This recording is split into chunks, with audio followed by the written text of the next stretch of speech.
بسم الله الرحمن الرحيم. طلب العلم فريضة على كل مسلم ومسلمة. Ça a été rapporté dans Sahih al-Bukhari ou Muslim que le shaitan il vient et fait 3 nœuds derrière ta nuque. À chaque fois qu'il fait un nœud, il te dit dors, la nuit est longue, endors-toi. Le premier nœud. Deuxième nœud, il dit la même chose. Noum, laylun tawil, urgud, urqud, urqud, dors. Et puis après, pendant la nuit, si la personne combat cette sorcellerie, combat cette ruse, il se lève, il invoque Allah, Bismillah, Alhamdulillah, alladhi ahyana, ba'dama amatana, wa ilayhi an-nushur. Alors là, le premier nœud, il commence à se défaire. Après tu te lèves, tu fais le wudu, c'est difficile. Le deuxième nœud, il se défait. Et après tu pries, tu te prosternes, tu poses ton front à terre pour glorifier ton Seigneur. Al-Akbar, A'zam al-Uzama, subhanahu wa ta'ala, wa 'azamat qudratuh. Quand tu te prosternes devant ton Seigneur, alors là, le troisième œil part. Et on voit la faiblesse des ruses de Shaitan devant la force de l'adoration d'Allah subhanahu wa ta'ala. Inna kayda ash-shaytani kana da'ifa. La faiblesse de Shaitan. Certes, les ruses de Shaitan sont faibles face à qui? Face à quoi? Face à l'adoration d'Allah. Face à l'adoration quand elle est vouée à Allah. Illa ibadaka minhumul mukhlasin. Sauf tes serviteurs sincères. Une personne sincère à combat. Une personne sincère, elle arrive à combattre. Et elle a une force que Shaitan ne peut pas combattre. Donc la personne se lève, fait le wudu, prie, et ça y est, cette sorcellerie part. Et il se retrouve avec plein d'énergie, avec une bonne humeur.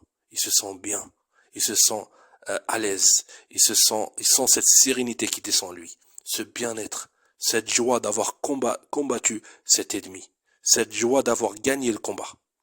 Par contre, celui qui tombe dans son piège, celui qui dort, qui ronfle, alors que le shaitan est là, alors lui, quand il va se lever, il va se sentir mal.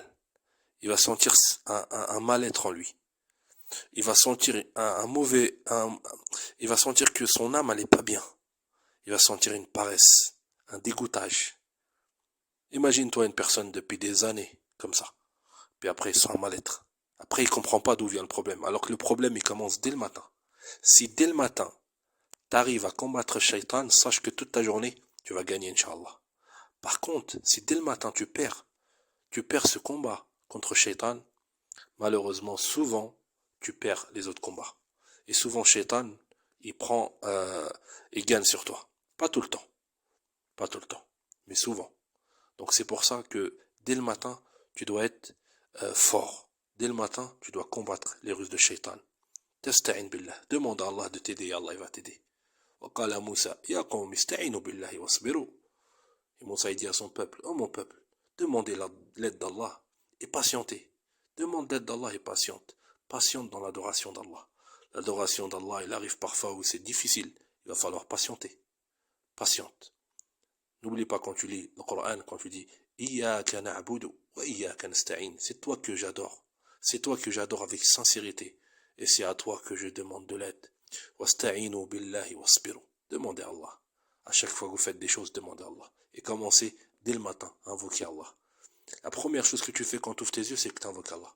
Alhamdulillah. Louange à toi, ya Allah. Remercie Allah de t'avoir donné la vie. Remercie Allah de t'avoir donné la vie, la santé, cet oxygène que tu respires. C'est qui te l'a donné? C'est Allah. Remercie-le. Wa in shakartum la azidannakum. Si vous me remerciez, je vous rajouterai de mes bienfaits. Wa in kafartum inna adabi la shadid.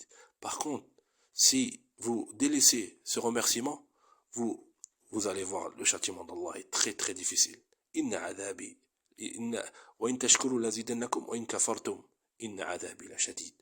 أسأل الله الثبات إلى الممات والتوفيق في القول والعمل وما بكم من نعمة فمن الله. وقل رب زدني علما.